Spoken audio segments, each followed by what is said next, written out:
Chapter 80. Their group of four had been walking for several minutes when Khan suddenly stopped, threw his arms around his chest in a self-hug, and stomped his feet rapidly while giggling and saying, "Yes. Yes. Yes." Alden, Maricel, and Tayet stared at him. They were on a paved walkway, heading past the tall classroom building with reflective windows, so there was a second Khan doing the victory dance alongside the first. "Delayed realization?" Alden asked. "Ha ha," said Khan, throwing his hands up in the air and spinning to face the other three. "No. Not delayed at all. I almost burst an organ trying to hold myself back so that I wouldn't hurt everyone else's feelings. Yasmin's an ideal brute, but even she shouldn't be able to hear me now, so. Yes. I am one of the chosen. I'm going to be a superhero.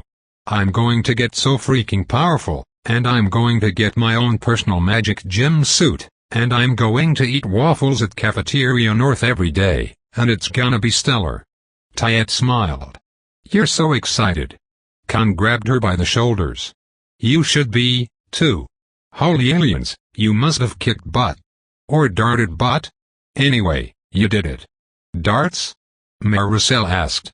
"Is that what your mastery is?" Alden had been wondering, too. He'd heard Tayet was a meister, but he hadn't caught what her weapon was. After a few seconds of begging interspersed with excessive praise from Khan, the girl reached into a yellow purse that matched the dress she was wearing and produced a shiny metal case the size of a hardback book. She opened it to show off 8 pale, gleaming darts. They had needle-sharp points, and they looked like they were made of nacre, though Alden assumed it was really some other material. "Are they coated with poison? Or are they magically enhanced?" Alden asked. Maricel had been reaching out to touch one of the darts, but at that, she yanked her hand back. "I do magical enhancement," said Tayet. "They are safe right now if you want." She held the case toward Maricel. "Yeah, Tayet's sweet." Khan watched Maricel pick up a dart. "Most meisters won't let you breathe on their tools unless they are trying to kill you with them." "You sound like you speak from experience," said Alden. "I just wanted to hold the whip for a minute." Lexi could have shared. "Did your brother? He got in, too?" Khan chirped. "I didn't want to say that in front of everyone else either, since they were talking about the school being unfair to ranks. And he is one. But then you showed off by getting in at B, so I'm sure they all feel awful anyway." Tayet tucked her dart case back into her purse, and they headed toward the street that separated the high school's campus from the larger university one. "I can't believe it's only us and Vandy," she said to Khan. "Everyone else is going to be mad at us, aren't they? We've always gone to school together, and now, they'll get over it," said Khan. "Most of them will, anyway. And the ones who don't, we can't do anything about. Didn't you want them all to get in, too? That would have been great, but when everyone gets their ranks and classes, you know things are going to change a little. Even if you don't want them to." Tayet's face fell. "Hey," said Khan, dropping back to nudge her with an elbow. "We're still together. And some people we know have already gotten in, not to mention all the people who'll be in the programs for arts and sciences. This is supposed to be happy. Alden and Maricel are happy. Aren't you?" Alden glanced at Maricel. Her expression was blank. He suspected she wasn't happy in the way Khan meant. Satisfied, probably. Glad that she'd done what she set out to do. But she was here in hopes that getting more powerful would eventually get her back home to her family. Even Alden was feeling envious of Khan and Tayet. The separation from their classmates Tayet was upset about was sad, but it was so minor compared to being forced to leave everything behind and come to a new country. Getting into that was going to be a real downer, though. And Maricel still wasn't speaking. "I guess I should say something. I think Maricel and I might have slightly different goals, so we see it in another lie. I'm happy," Maricel interrupted suddenly. "I'm happy I got in." She plastered on a smile and turned to Tayet. "I'm still a little upset about my hair, though." Alden watched in surprise as Maricel, who'd been so prickly and withdrawn most of the day, turned and gestured dramatically toward her hair. "Look what I did to myself." Just look at how terrible it is. No. You'll be beautiful with short hair as soon as it's trimmed. Tayet exclaimed. The woman who cuts mine is really nice. I can send you her contact information. Maybe I should have bangs like yours. They are so cute. Oh. She's going to do bubbly now, Alden thought, a little confused. Okay. By the time they'd crossed the street, Tayet had pulled out a cell phone, and the girls were looking up pictures of celebrities with short hair. What were you going to say? Khan asked, shoving his hands into the pockets of his jacket. Nothing important, said Alden. I'm glad I'm in. I want to focus on skill development, and I want to be challenged. So this is great for me. They passed a classroom building that had the high school coffee shop on the ground floor. There were a few students doing homework at tables and booths. A girl near the window was making orange juice jump from one tall plastic cup to another, like a leaping fountain. I'm happy to be going to school in general, Alden added. It's been a while. I don't really know anything about American schools except for what I've seen on television. Did you have to leave in the middle of term? I'm probably going to be seeing Khan at school for the next few years. Not telling him now is just going to be more awkward when he hears about it on his own. I was selected back in February, said Alden. I walked out of school that day in a daze, and I never got the chance to go back. I was summoned right after a fixing. I only made it back to Earth at the beginning of last month. Wow, Khan said. That is a really long assignment. I guess it explains why you've leveled a few times, though, if you were doing a lot of work with your magic while you were gone. Alden looked at him. Khan sounded surprised, but not completely shocked the way most people had been so far. Usually people freak out a little when I tell them that. Do they? Yeah, that makes sense. Especially in intake. NF, it is crazy that someone our age got a posting that long. That's not normal. But you're a rabbit.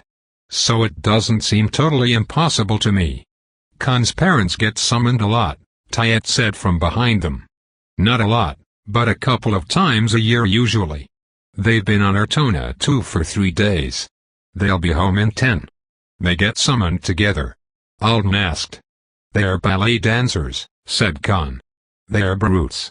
Dad was supposed to be a strong man, and Mom was supposed to be all about that super speed.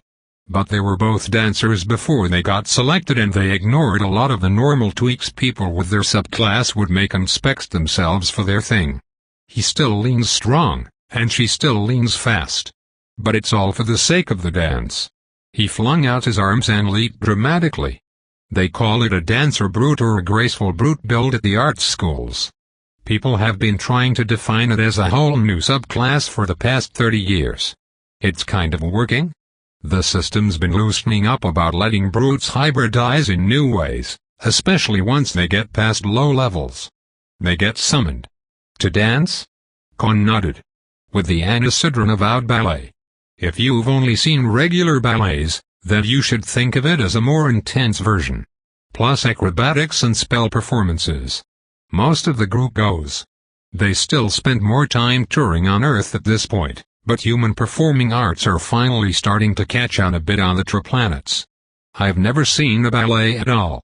Me either, said Maricel. Khan's mouth dropped open. But why? I guess I could have gone to one, if tickets for that kind of thing aren't expensive. But I never even thought about it. They are not very popular at home with people our age.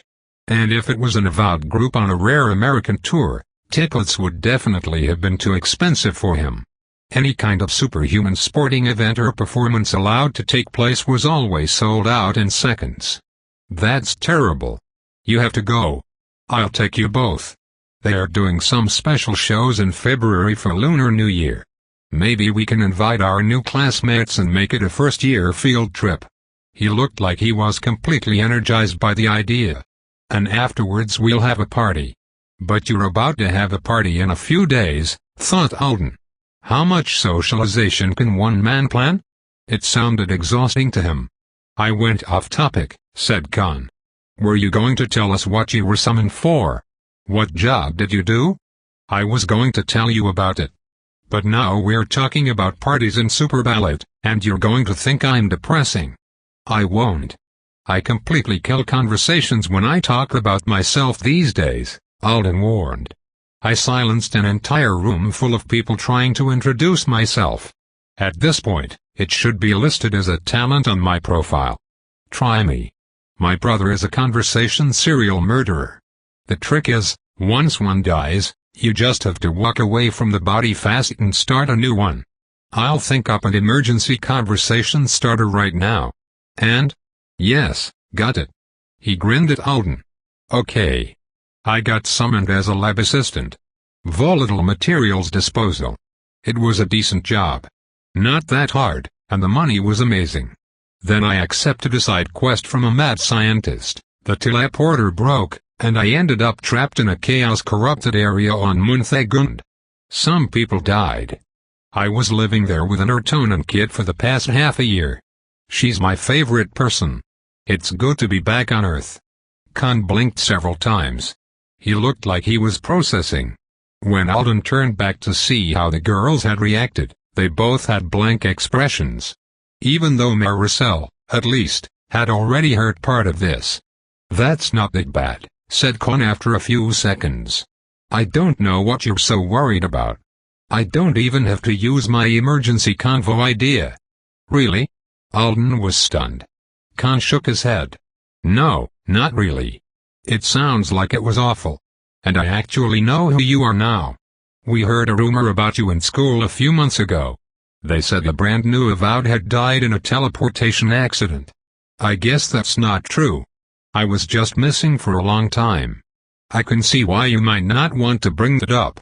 But I'm not rude enough to freak out about it to your face after you just said you didn't want things to be awkward. We can pretend like your backstory is boring, average stuff. Is that what we should do? Tayet said tentatively. Is it? Maricel asked, too. Alden felt himself relax. I'd like that. Thanks. Everyone, said Khan, sweeping a hand on over the group. Alden is boring and average. We've agreed. It's done. So average, said Maricel. So average, Tayet repeated after hesitating for a second. It's a shame, but I'll just have to try to be interesting enough to make up for how boring you are, Khan told Alden. What was your conversation starter going to be? Alden asked him. Our student IDs, said Khan. If you check, they've already sent them. They're with our Nzidora IDs. We're officially CNH students now. Tayet gasped, and Maricel reached up to prod her interface. Alden opened the ID section with a mental command. Sure enough, it was right there. Line of asterisks. The ID wasn't the only quick part of becoming a member of the student body now that they had been admitted. Onboarding new Avowed was something the school was adept at. The 41 students who'd been accepted this cycle were directed to a meeting room. The principal and a few other faculty members were there to shake hands, congratulate them, and pull individuals aside for course advisement. While they were waiting their turn, everyone was supposed to mingle, make friends, and fill out a housing form that had been sent to their inboxes. You could request which dormitory you wanted to stay in and who you wanted for roommates. The dormitory request probably wouldn't be honored. The roommate one would, provided the people you requested also requested you. Technically, you weren't required to live in student housing. But it was free, convenient, and the school encouraged it so strongly that almost everyone did. Alden thought he should at least try it. Standing in a corner, he looked out over the group of teens who were engaged in anxious roommate negotiations with people they knew or half knew from school and intake. A couple of them were calling friends who were already in the Hero Tracker, another program, to find out if they hit free space. Maricel, be my roommate. His fellow corner dweller shook her head. I know you heard them say the co-ed dorms were full. Anyway, I want to live with Tayet, and I don't think she wants to live with boys. Alden groaned. I'm going to get stuck with someone awful. He was watching Winston Feather, still in his sunglasses, zip around the room introducing himself to people. How did he get in? I know speed types have an advantage, but... asked Khan, Maricel suggested. Alden wanted to ask Khan. I would, but just look at him. He's talked to 6 friends since we came into the room, and he's air-texting students who already live here at the same time. He's probably got a dozen possible roommates, and they're all people he already knows. Just ask. He might say yes. I don't want him to say yes because he feels obligated after hearing my tale of woe. Maricel peered at him over the can of cherry soda she was drinking. You're not confident about this kind of thing, are you? Alden tried not to look offended. He was sure he did anyway. You seemed so in control this morning, handling the people being mean on the bus. Ignoring jerks is completely different from imposing on nice people. And afterward, when you were telling me why I would get into school and they wouldn't. I used it in my interview. What? They asked why they should let me in when I didn't really want to be a hero. The others from intake did make sure to talk about what I'd said in front of the faculty, about wanting to go back home.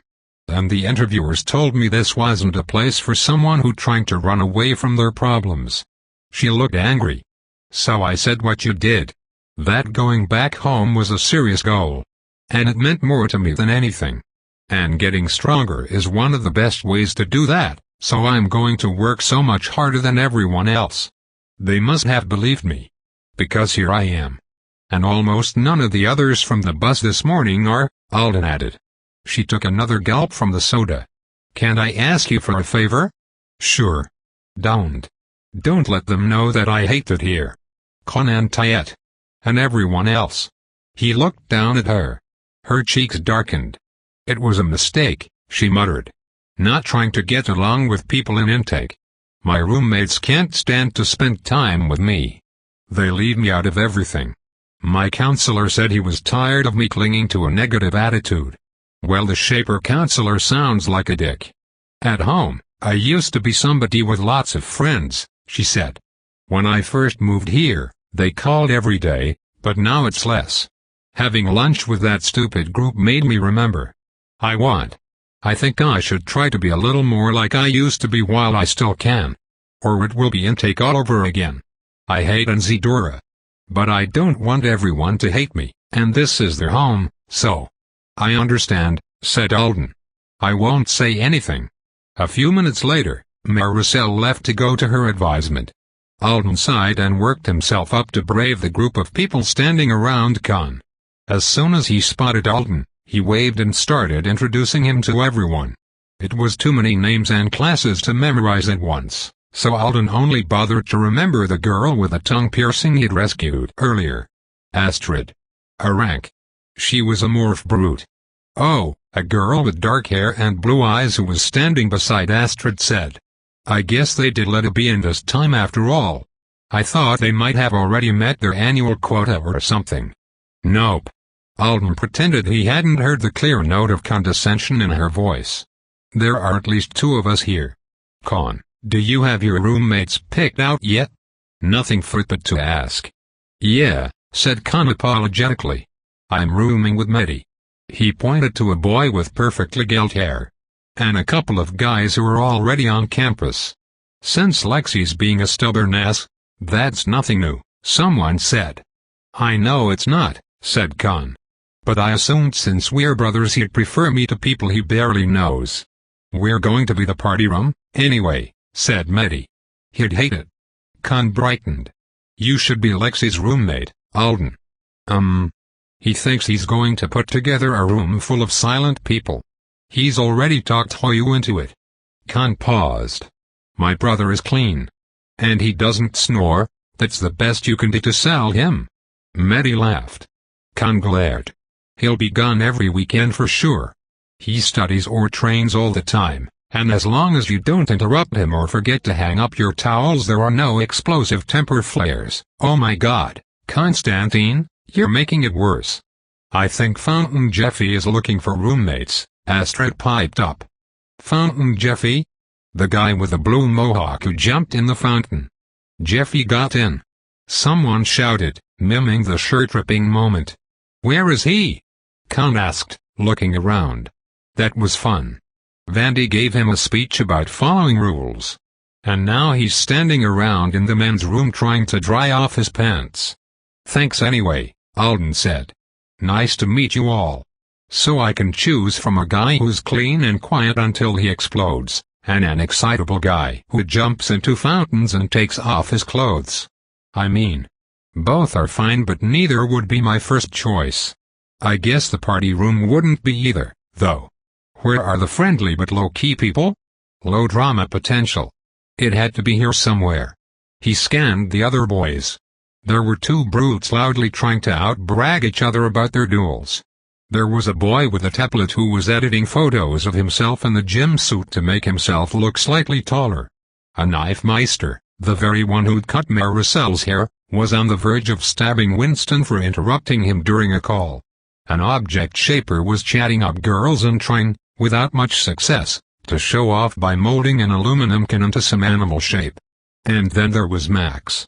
Alden's fellow B was pretending to mind his own business while he played games on a handheld console, but he was glancing up often enough that Alden thought the gaming was just a cover for his eavesdropping. Alden went to the bathroom to examine his other option. He walked in just as a tan guy with a mohawk, wearing no shirt or pants, yelled, "You idiot!" and tore the electric hand dryer off the wall. All right then. That's a nope for me. Alden tried to quietly shut the bathroom door before he was noticed. You've got two shirts, Jeffy said suddenly, staring at Alden's reflection in the mirror. He was holding the dryer in both hands. There were dents in the metal case. His soggy jeans were in a pile on the tile floor. Sorry for interrupting, Alden said quickly. I think I've got the wrong bathroom. Can't I have one of your shirts? Alden stared at him. Then he looked down at himself. He wants my clothes. Jeffy tossed the hand dryer in the direction of the trash can without looking. It hit the wall with a crunching sound and then clanged onto the tile floor. He walked toward Alden. Gimme a shirt, man. Please? He said, holding out his hand. Mine got messed up. You ripped it in half yourself, thought Alden. Jeffy leaned toward him, and Alden leaned back, still gripping the bathroom door handle tightly. I can't meet the faculty with my belly button showing, Jeffy hissed. There was this girl, and she said they expect students to be professional. And maybe they would throw me out and replace me with someone who wasn't a ruffian. I think it's an Assyrian slang for people who behave like dogs. No. It isn't. It's because it's rough. Like rough, Jeffy said seriously. They have so many new words here, and I wasn't paying attention to see if the system translated that one. So you can have one of my shirts, Alden interrupted. It's fine. Do you have a power that will dry pants? I can set them on fire with my candle lighting spell, he said. I don't recommend that. Alden stepped into the bathroom and took off the green plaid shirt he'd been wearing over his tee. Here, he said, shaking it in the other boy's direction. Can't I have the t-shirt instead? Dude. Plaid will make me look like a farmer. Alden threw the shirt at him. I think you should be more worried about the fact that you just broke the bathroom. The school's going to care way more about that than your clothes. Constantine might fix this for you if you ask him quick enough. He stalked out and left the boy there. For real? They let in a person who beats up appliances because they are not drying his pants fast enough, but I'm a waste of the faculty's time just for being a rabbit. What kind of elitist and Assyrian shit? He sighed at how easily his thoughts had taken this path. Maybe he was a little upset about what Instructor Klein had said. Getting in because of the commendation isn't something I have to be embarrassed about. I think Alice Art's single quote H was more generous than she should have been, but it's not like it's fake. The star is there on my profile with my level and my rank. Think of it like its own separate stat. And I have the emergency response merit from Leaf Song. There can't be a lot of other teenagers walking around with one of those either. It wasn't important. He was in. He would learn everything he could. He would get stronger. He would put his life back on some kind of track. He would get himself a roommate. He glanced at Max. Maybe there would be solidarity in them both being B ranks. But he'd also be worried he was being analyzed all the time. Alden had secrets. Living with someone ambitious, observant, and good at manipulating others would be stressful even if they weren't enemies. Determined, He walked over to where Lexi was sitting at the conference table and sat down beside him. "Hi," he said, "I didn't get the chance to introduce myself earlier." Kun's brother strongly resembled him. They were both good-looking, with light brown eyes and straight dark hair. But in contrast to Kun's expressiveness and easy smiles, Lexi looked like someone had carved 90% of his personality away and left only suspicion and annoyance behind. "When you wouldn't let go of my mind, brother. Did you really expect people not to try to fight you?" Lexi huffed. "What do you want?" "Kun says you're looking for quiet roommates." "Quiet is fine with me. I clean up after myself. And I plan to spend a lot of my free time locked in my room studying." It was all true. Even if Alden had wanted to become a party animal, he didn't think he was going to have time for it. He'd be privately learning magic on top of all his schoolwork. "I do have a cat," he added. "He's quiet, too. And he will stay in my room if you don't like cats." "Did you already have your apartment full or?" "It's going to be me, Hoyu, and probably a guy I know from arts once I get him to answer his calls. There's one more bedroom in the apartment."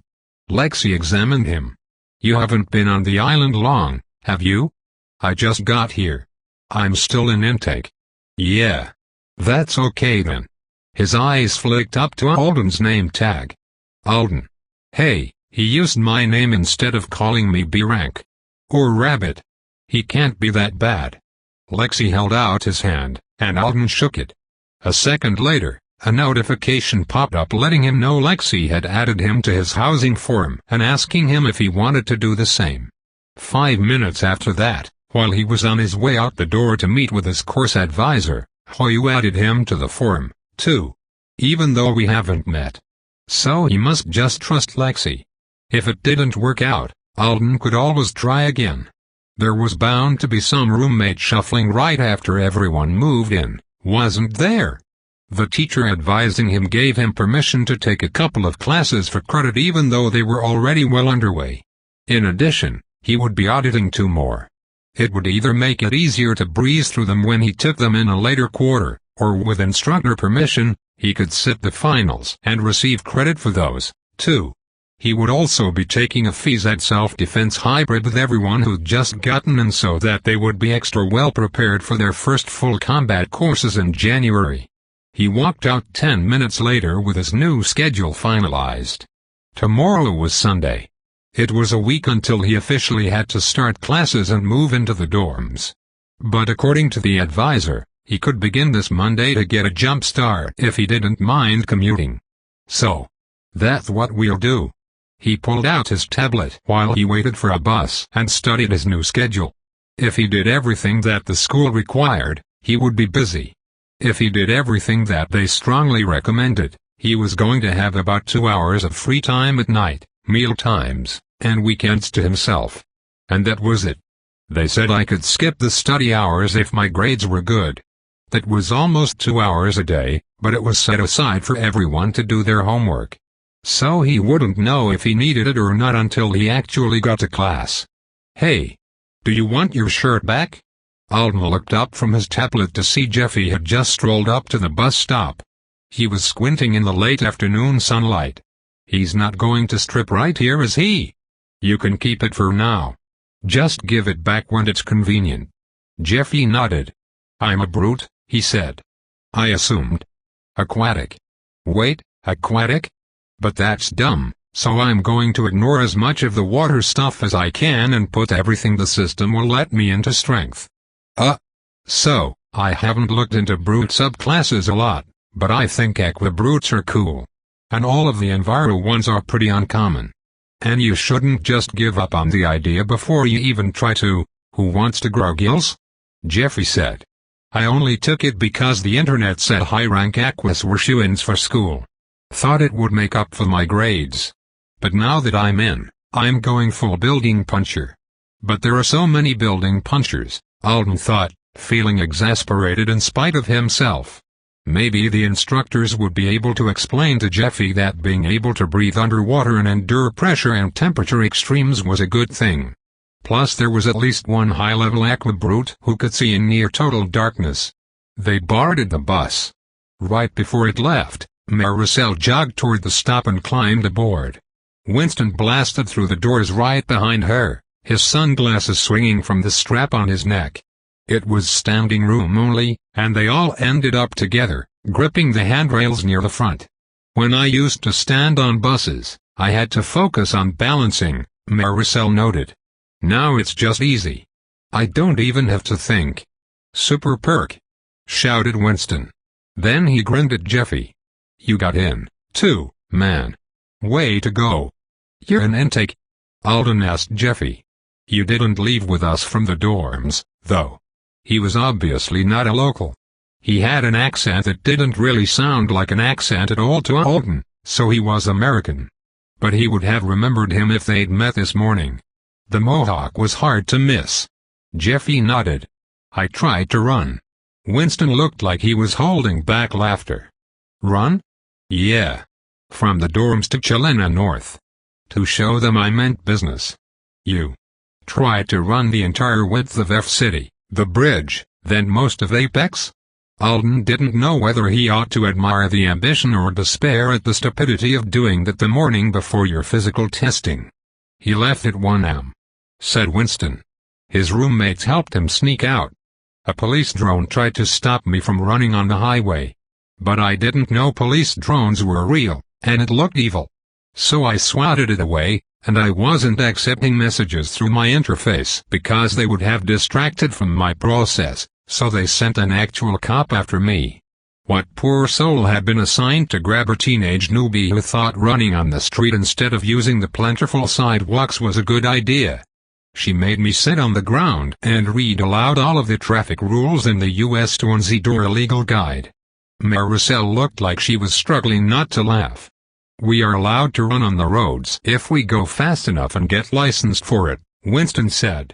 That's why you see people doing it sometimes. I'm going to dash with flawless timing, a boy running on the street passed the bus as it slowed to make its next stop. Winston's face fell at the sight of the better speedster. Awesome, said Jeffy. That's what I wanted to do. Isn't he one of our new classmates? Maricel asked. I think I recognize him. That's Finley, said Alden. From Scotland. He's really nice. He beat me up in like 2 seconds. They all stared after the speedster as he threw out a hand to signal a turn. Alden suspected they were each thinking the same thing. Superhero school was going to be pretty different from everything they'd done before. Chapter 81. How? Alden asked Victor, picking him up and squinting at his tubby belly.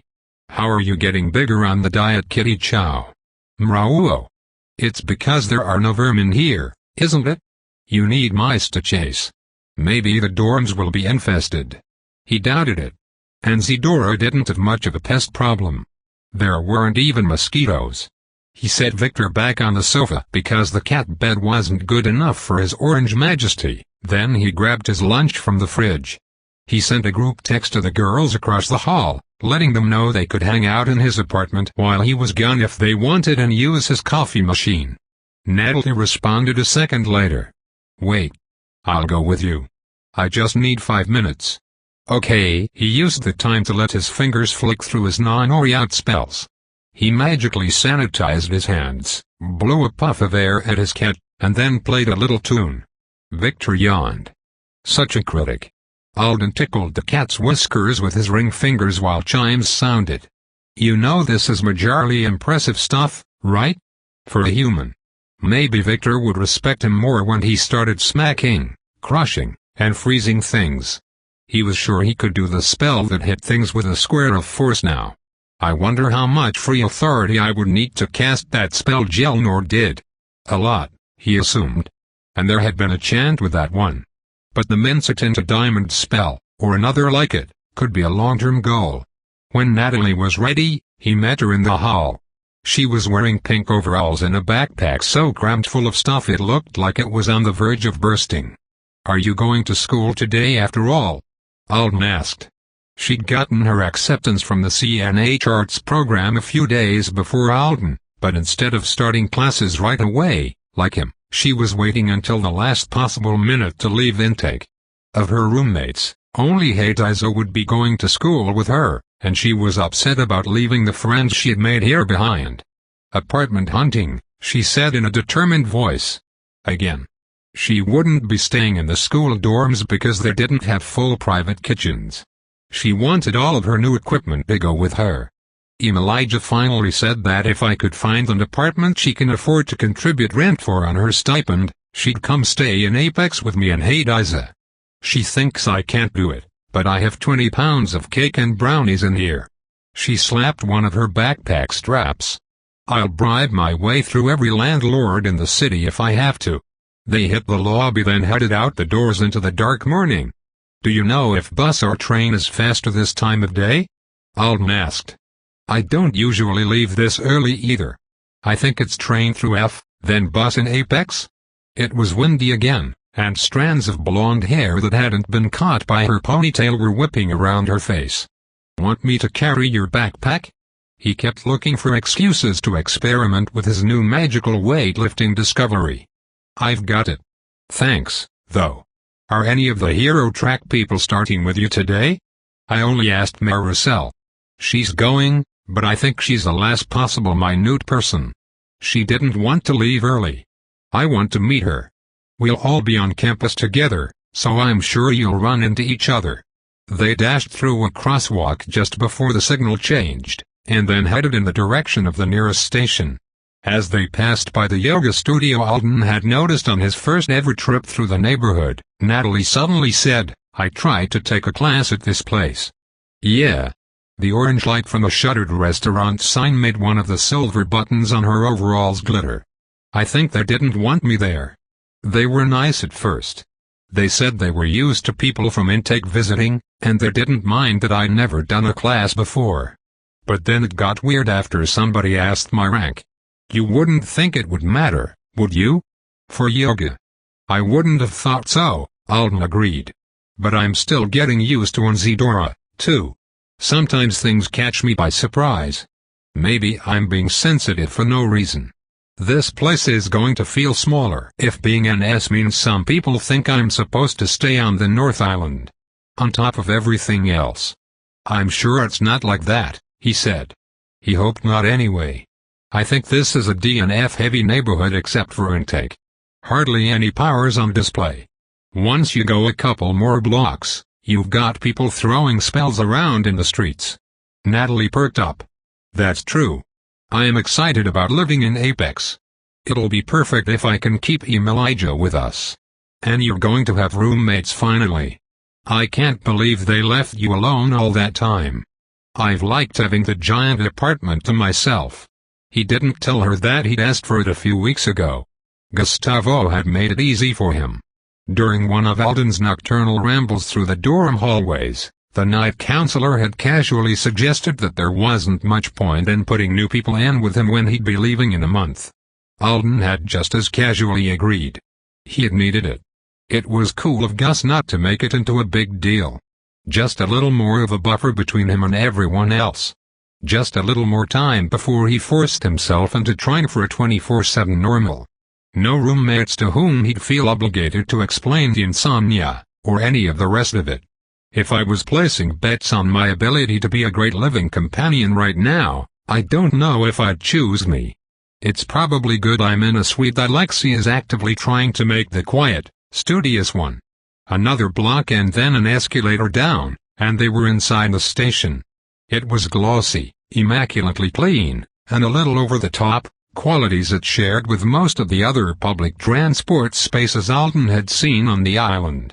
Starburst-shaped chandeliers the size of cars hung from a high, arched white ceiling, and every now and then when you stepped on a floor tile, it would twinkle with embedded lights. A train had just arrived. They hurried for the nearest car and slipped inside just as the doors were closing. Made it. Natalie said, sliding her shoulders out of her backpack straps and taking a seat. She patted the one next to her, and Alden sat. Perfect timing. Now I don't feel so bad about making you wait for me earlier. It was only 5 minutes. I'm not worried about. He'd just recognized someone at the other end of the car. The stocky, brown-haired man had his eyes closed. He was leaning back in his seat with his arms crossed. Possibly resting, more likely watching videos through his interface. It was the first time Alden had ever seen him not looking like he was spoiling for a fight. But then he hasn't spotted me yet. It was the angry guy from the boater who'd called him fucking pet within 30 seconds of meeting him at Leaf Song. Carl. The last time Alden had seen him, he'd been grunting and glaring from across the locker room in the human dorms. As if the sight of a teenager putting on a pair of socks was an affront to the universe. Alden swallowed. His hand gripped the edge of the seat harder. The sudden spike of tension was unexpected and unpleasantly familiar, like he'd just received a postcard from 8 months ago, when the boater members had been front and center in his mind. Carl had always struck him as unstable, even by the standards of that unpleasant group of adults. And he'd had an endless list of grievances against Alden that had been aired in a stream of sniping criticisms and back-ended compliments as the days passed. Alden was an ignorant globie who hadn't done anything to deserve a Triplanet's job.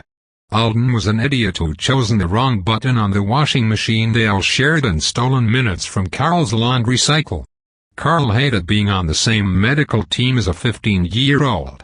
He hated Alden's expensive lab coat, his higher rank, and the fact that he was getting tons of extra work from Joe. He loathed the fact that Alden was making more money than him. And I don't think Manon was making him behave like that at all. He despised me the instant T-Qual introduced me. If anything, it seemed more likely that Manon had been tamping this particular member of her crew's temper down to prevent an altercation.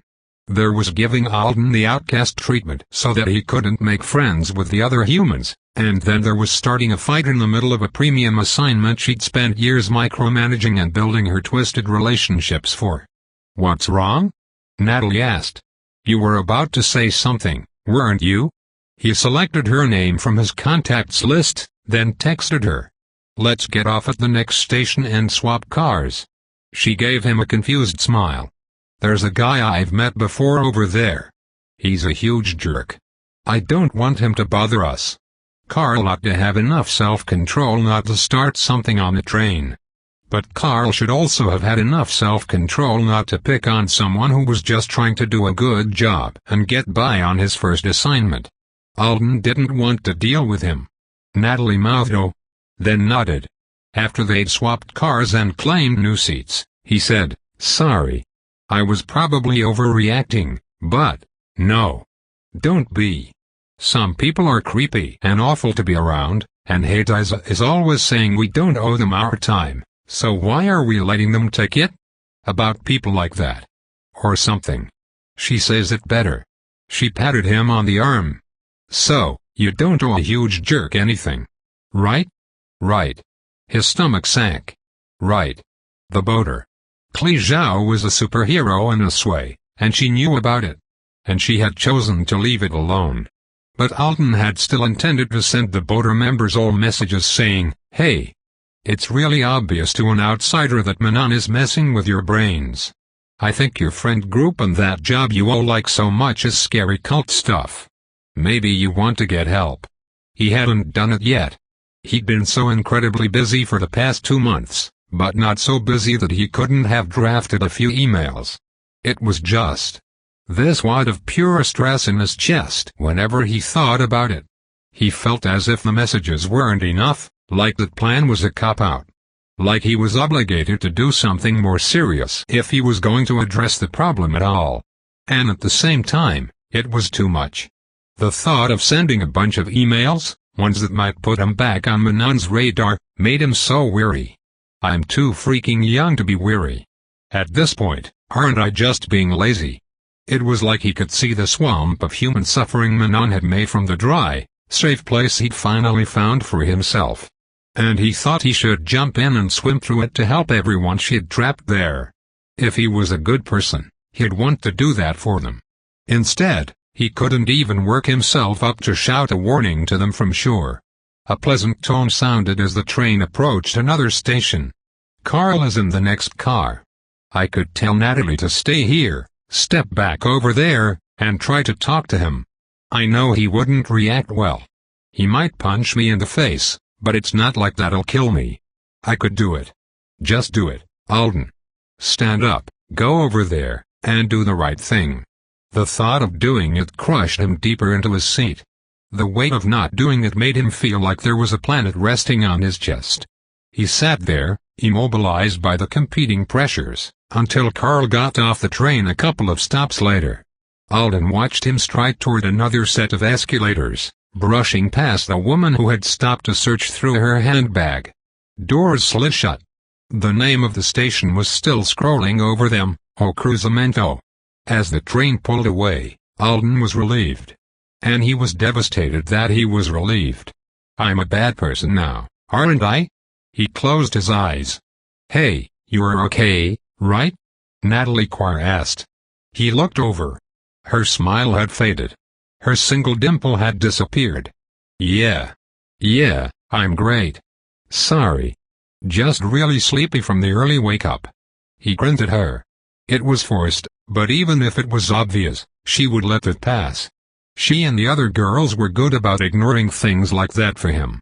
So apartment shopping.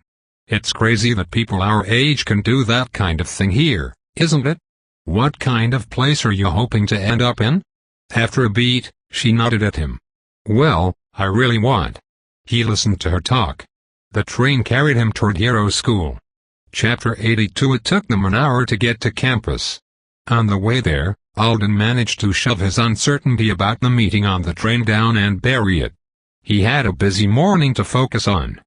He alternated between texting Aunt Connie and chatting with Natalie about their different educational tracks. Their core academic curriculum would be similar, and they might even meet each other in some classes. But while he was enduring Super PE and lectures on avowed-caused catastrophes, she would be taking molecular gastronomy and learning how to source rare cheeses. It's enough to make a guy question his life choices, Alden thought when they finally parted ways at the bus stop close to the high school section of the Chilena North Campus. He headed toward the place where most of his regular classes would be held. A lot of the buildings that weren't named for alumni were named for virtues. The forthright building was a glass and steel oval chunk.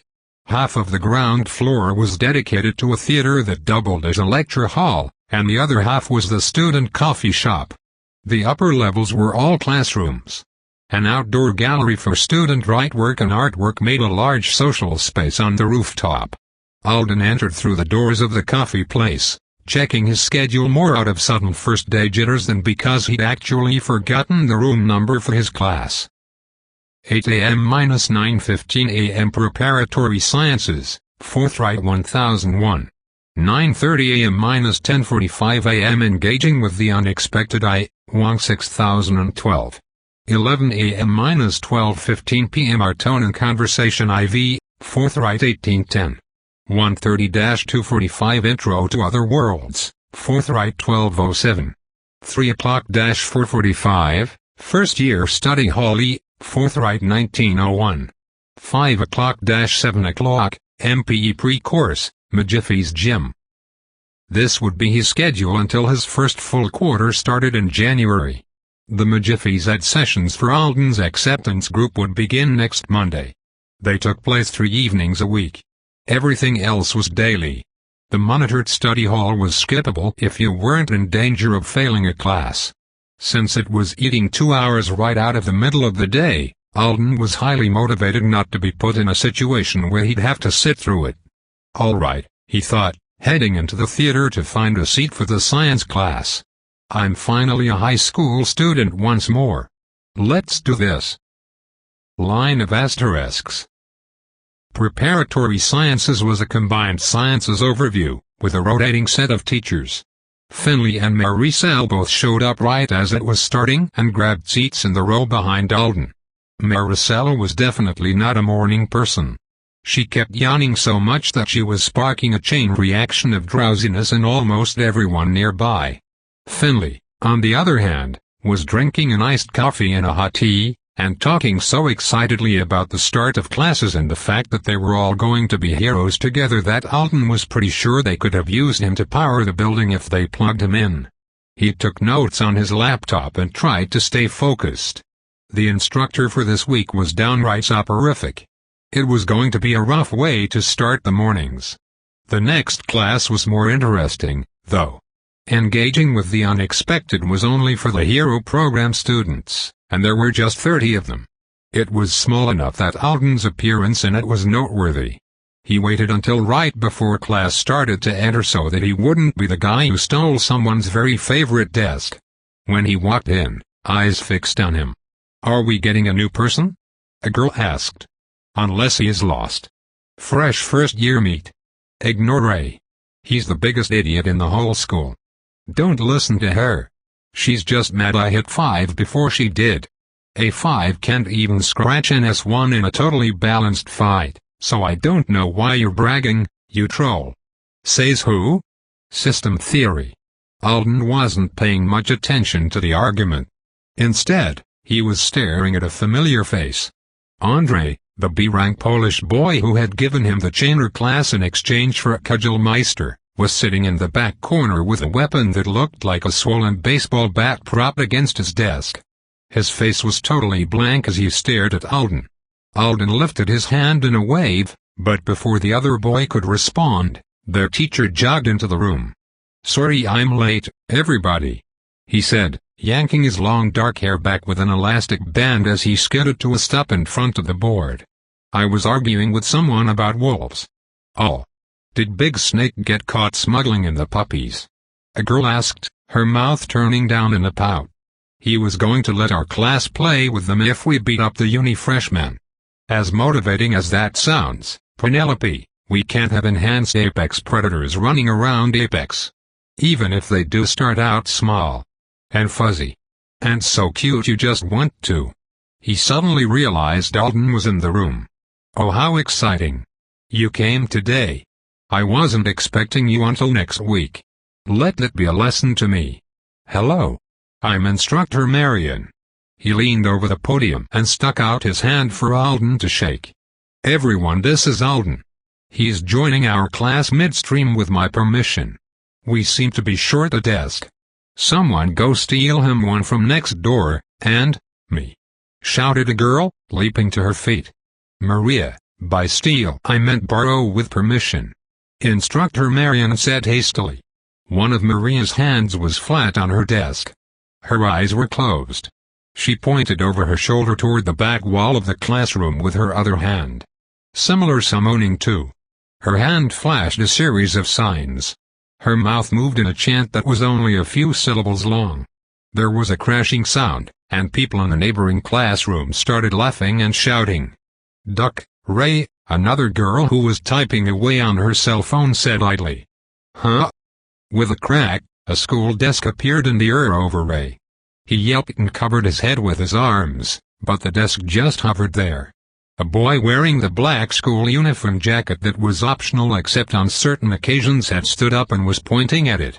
"Thanks, man," said Ray. "Sorry I said object shaping was dumb in gym last week. Don't tempt me to drop it on you." The desk floated toward Alden. "Your seat, sir," the shaper said grandly. Thank you all." He felt a little lost, but he was definitely impressed by the amount of magic that had just gone down in less than a minute. They made a space for him on the front row. Alden glanced back at Andre curiously. The Cudgelmeister gave him a half-hearted smile. "Is he just freaked out to see me or what? Maybe he was afraid Alden would tell everyone he'd passed along Chainer. He'd been really worried about people resenting him for it. He'd imply the superhero uncle wasn't evil, and Alden was assuming it was an extreme level of anti, since Andre had given up such a lucrative opportunity. Alden hadn't had time to waste on deeply studying the family since he arrived. He had glanced through some local news headlines to see if he was mentioned in connection with them, though. Thank goodness he wasn't. Tragically missing a vowed teen was a weird but minor story here, and it wasn't at all related to the much juicier news that Aliyah had blasted her whole family with hardcore magic, resulting in unknown amounts of havoc and potential damages to the rest of the island. Alden was thinking that the blowback from the chain was mostly people discovering it had been cast in the first place and the political fallout from that. Aliyah had lost the unified RARs and unique seat on the Anisidran Council. It was a position she'd held for decades, representing all of the Ultra RARs and Uniques, whose population was too small to justify having their own individual class councilpersons. Beyond that, many villas had had old scandals come to light, a mistress, a drug problem, suspicions of genetic engineering that wasn't legal even on Anzidora. And to top it off, there were a lot of lawsuits being filed against them. Some people who'd had upsetting and bizarre things happen to them were trying to blame it on the Uber-like word chain's butterfly effect. It wasn't going to result in much since, maybe the villas made my upstairs toilet fall through the ceiling. I really feel like they might have, wasn't a strong legal argument. But it had to be a headache for them. Still, while public opinion had turned against the family, it didn't seem as though the average Anisidran spent a ton of time worrying about them. They were more fascinating than the other important families on the island, for sure, because of the secretiveness about their class and the maniacal lengths they went to in their efforts to keep an iron grip on it. However, Alden still had the same impression he'd had when he first read about them all those months ago. The people who really cared were the other avowed who were trying to establish their own political positions in class dynasties. Billionaires whining about more successful billionaires. The only reason I have to think about them at all is that one of them believes I'm cosmically significant to her. Maybe Andre's uncle was just politically inclined, too. Alden put it out of his mind for now and turned his attention to class. Instructor Marion introduced himself and the course for Alden's benefit. He was a sway in his late 20s who'd graduated from the university program just a few years ago. He wanted a harrowing job, but since he hadn't landed one yet he was getting an advanced degree and focusing on mental coaching. Engaging with the unexpected was a class on how to approach unexpected situations from the correct mindset. Every week, they would be presented with a different real-life situation encountered by a working avowed, and they would have discussions about it.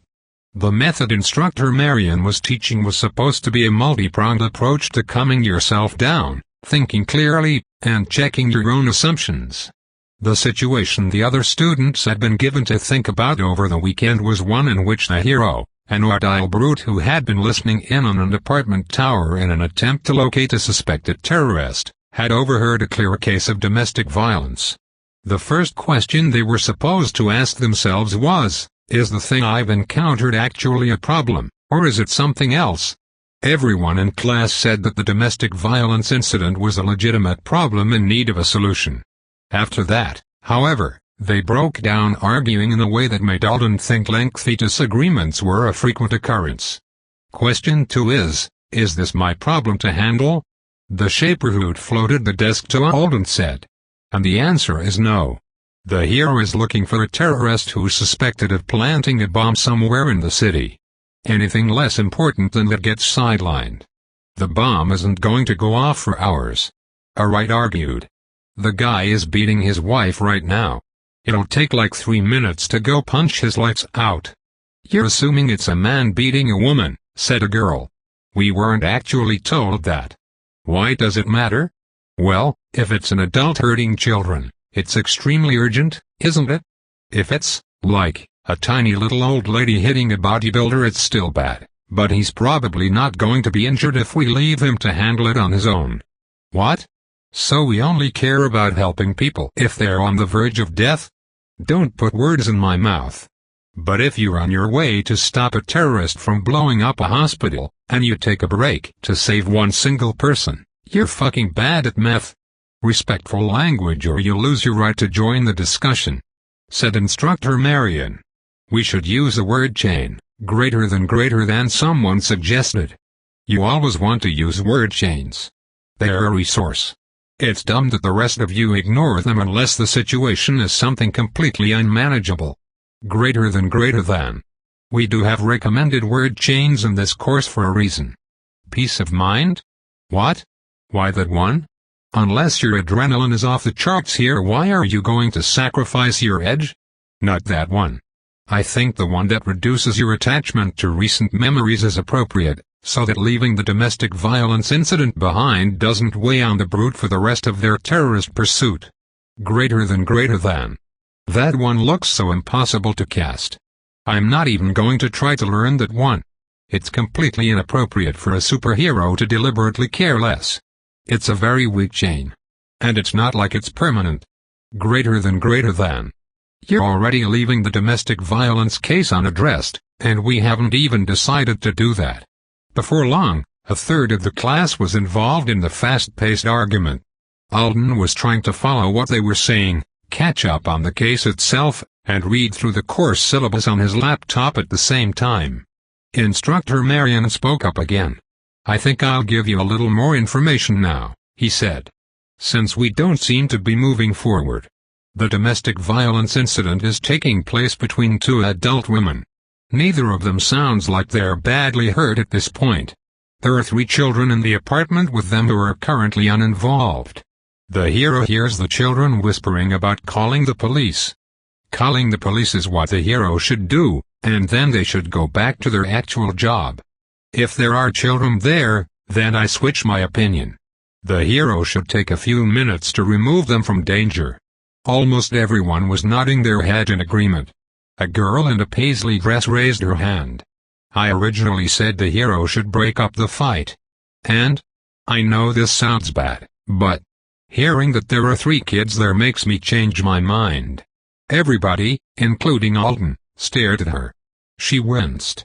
Breaking up a fight between 2 adults would only take the ordeal a couple of minutes, like we said.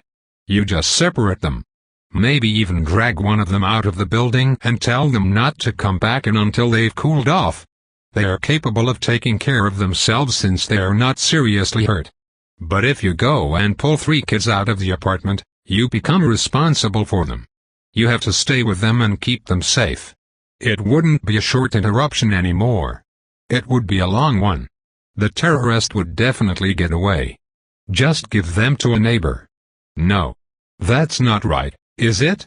You can't break down a door in the middle of the night, steal 3 kids from their home, and give them to a stranger. That would be more traumatic for them than the fight.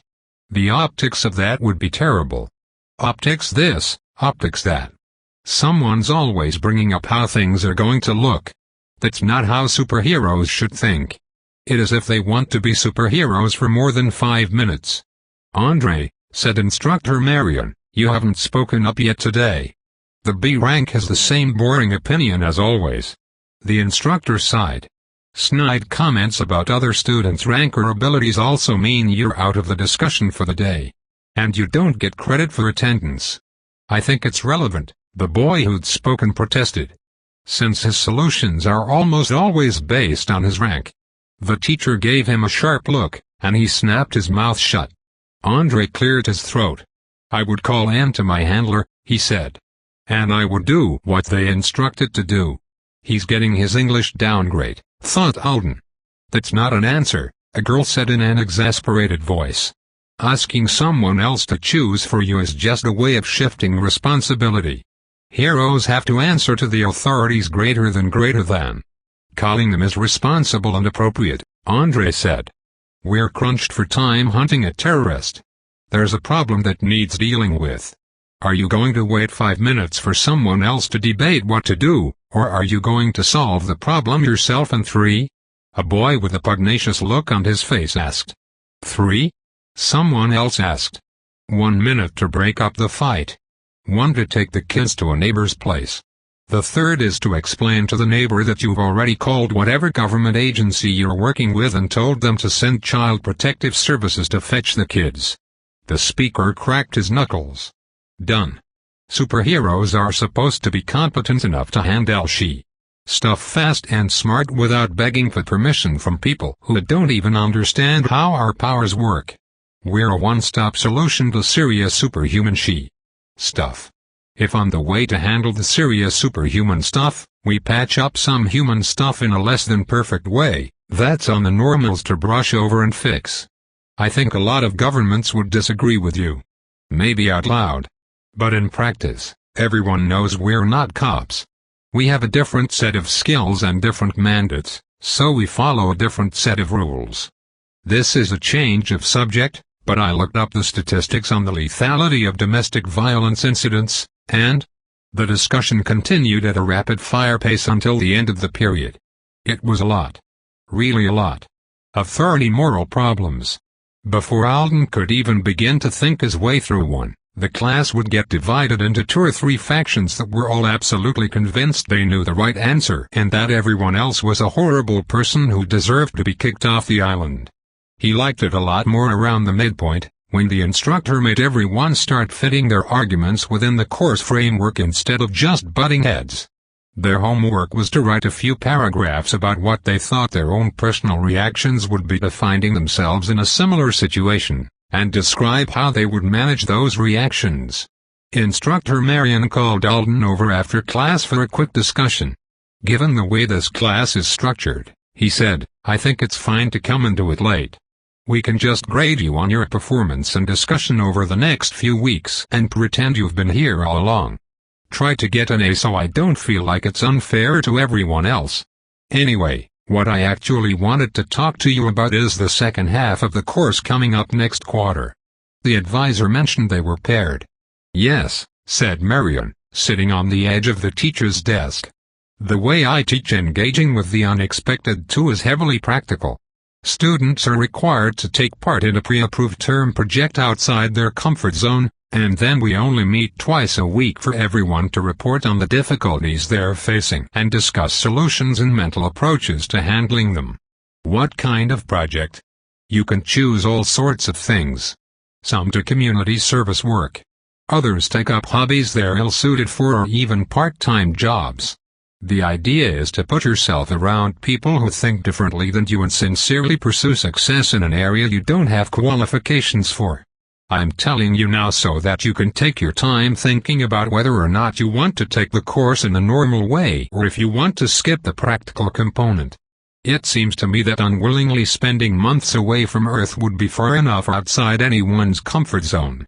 We could count that as your practical experience if you were willing to have discussions about the challenges you faced in class, or you could go the normal route if you prefer. Oh. Okay, said Alden, surprised and not sure what he thought of the offer. Thank you for the consideration. Just be ready to let me know before next quarter. So that was my first ever real hero class. It was lively. And now I'm stressed out on behalf of an ordeal brute I've never even met. It sounds like we're going to be talking a lot about what it means to be a hero in the first place and how to do the right thing. I don't know if I can fit myself. He almost ran into Andre standing in the hall. Good morning, said the boy, smiling more readily than he had earlier. Hey, man, said Alden. How's the cudgel working out for you? Andre hefted his bulbous bat. I like it. Simple but effective, greater than. So you got into school, said Alden. That's great. Thank you. You also did. He paused as a group of students exited the neighboring classroom. Then, whispering, he said, I hope the people you gave that class to didn't do anything bad to you. Alden was surprised. So that was the reason for the awkwardness? No. It wasn't exactly a good experience, but it was no big deal. There was a little kidnapping situation. It only lasted a few minutes. And they paid me really well. Andre heaved an enormous sigh. Good. Good. The Polish boy held a hand to his chest. I knew you were the person who had disappeared because I looked you up, and I thought, what if they did that and their Artonian friends used the system notification to cover it up? But then I did not want to tell anyone because how would that? I'm very glad you're all right. Greater than. Thanks. But they weren't involved in it at all. It was completely separate. Alden didn't think he had never met an Artonian who could and would casually cover up a random assassination, using the system, for a human. Probably not even Joe. Either the Vulras had way scarier alien friends who loved them way more than he'd imagined, or Andre had completely unrealistic ideas about what they were capable of. You should come to. Wait, my English. I'm trying to practice. Greater than, he sighed. It is hard to remember when I am excited. You should become members with the B-List. The B-List? It is our rank club for the hero students. Almost every B is a member. That sounds like it could be cool. Or sad. He could see it going either way. It is very helpful. We have several meetings every week. There is a study meeting, and we have private gym time at 8 p.m. on Sundays. I always go to both of those. There is also a meeting off the campus sometimes. For fun. They only had a couple more minutes to talk before Alden had to head back to the Forthright building for his conversation class. He'd wanted to take Convo 6, which was the highest level offered at the high school, and which his test scores should have qualified him for. But according to the advisor, the teacher for that one wouldn't take midterm students. This should be easy, and it'll give me credit, so it's not a total waste, I guess. The more requirements he could satisfy this quarter, the more freedom he'd have in later ones to pick classes he needed. Conversation class was being held on the 8th floor, and as Alden emerged from the stairwell, he had a sudden sense of displacement. This floor was styled differently from the others. Abstract wood carvings decorated the walls, and rows of shoe cubbies stood beside each classroom door. It wasn't exactly like Leafsong or the lab, but it was clearly Artonian-inspired. They must do all the culture and language classes up here, and this puts you in the right frame of mind? Or if they occasionally had visiting instructors from the true planets that would explain it. Alden felt an urge to video himself working down the hallway so that he could share it with Kibby. She'd get such a thrill out of seeing him in a school. I'll get here really early one day and do it when there aren't so many people in the halls. If I'm having class here, does that give me an excuse to buy my own learning cushion? It hadn't occurred to him that he wanted one until just this second, but he did. Sitting on a sofa or chair for your Oreo practice just didn't feel the same. He found his classroom, stuffed his shoes into a cubby, and headed in. Look at these monsters, he thought, staring at his fellow students. Cushions all the wrong distance apart, chip crumbs on the floor, sprawling, butt-sitting. Kibby would lose her mind. Maybe he would video the class for her one day. The respect humanity would lose because of it would more than be made up for by the joy Alden would get out of listening to Kibby in ranting mode. It had been too long. He grabbed a cushion from a stack by the window and positioned it on the edge of the room beside a boy and girl who were touching up each other's elaborate face paint. "New?" the boy asked, while the girl squinted and applied tiny rhinestones to one of his eyebrows. "Don't move." Greater than she commanded in Hungarian. "It's my first day," said Alden, wondering what on earth they were doing. "Welcome, fellow Northy." "I said don't move, Michael. You keep knocking the jewels off." Greater than. "What track are you?" Michael asked. "Say arts." "Arts is best, greater than said the Hungarian girl. "Not arts. I'm in the hero program." "Nice. Come to me in a few years when you want costuming. I graduate from high in 2 quarters, and I'm already accepted into the fashion department for uni. You hope you graduate. Do you even remember your lines for our next class?" Greater than. Lines. So they're probably doing skits or something for another class. That would explain the number of people in the room wearing odd accessories and makeup. It was at least half of the other students. The artists were obviously heavily represented here. Alden figured it made sense. Arts and sciences were larger programs than the hero track to begin with, and it was more normal for hero students to take human languages since Earth-based bilingualism was required for their university graduation. The teacher, an orator brute named Instructor Rao, breezed into the room 5 minutes late, which would have convinced Kibby the world was ending, and class finally started.